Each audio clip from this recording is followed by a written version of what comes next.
Hello and welcome to my channel. I'm Angela Brennan and today I'm bringing you the Kendra Cards Challenge number 8, which is a quarterly challenge from October to the end of December this year, 2022.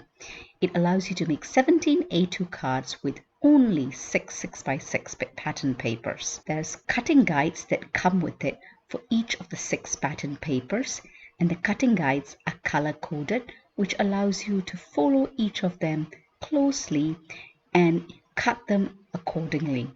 And these are followed by 17 card sketches, color coded to show you which pattern papers to use in each of the card sketches. You need to be organized to do this challenge, and all the details are given you.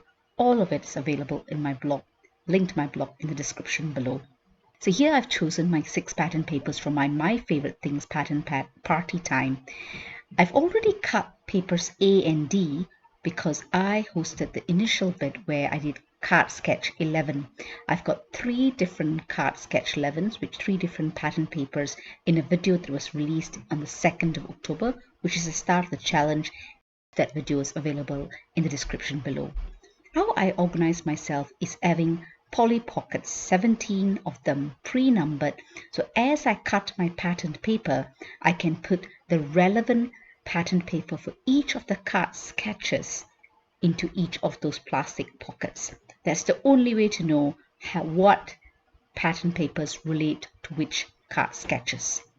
Now, before I assign which patterned paper to A to F, I look at the card sketches and see what card sketches will go, what the card sketches that will have which pattern papers A and B, C and D, etc.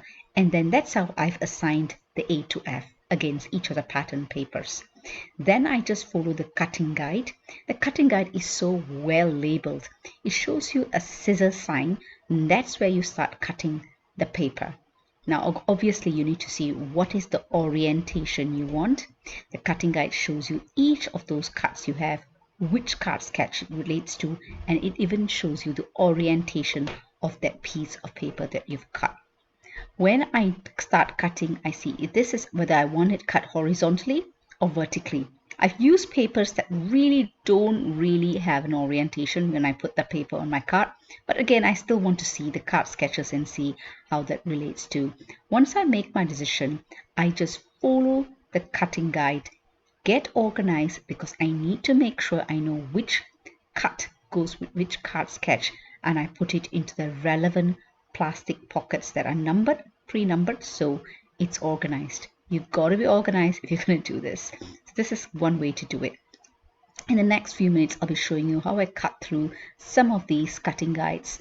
I show you quite a few because I think E and F is a little bit different from what I've done before. So I'm going to leave you with some music. I'll get back to you, but just follow on and see how I've done this.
Once I've cut the patterned paper according to the cutting guide and put it into the pre-numbered plastic pockets 1 to 17 following card sketches that are given, now it's time to start following the card sketches and adding plain colored cardstock to be part of that card sketch that will form the card. I used the Paper Mania assorted colored cardstock.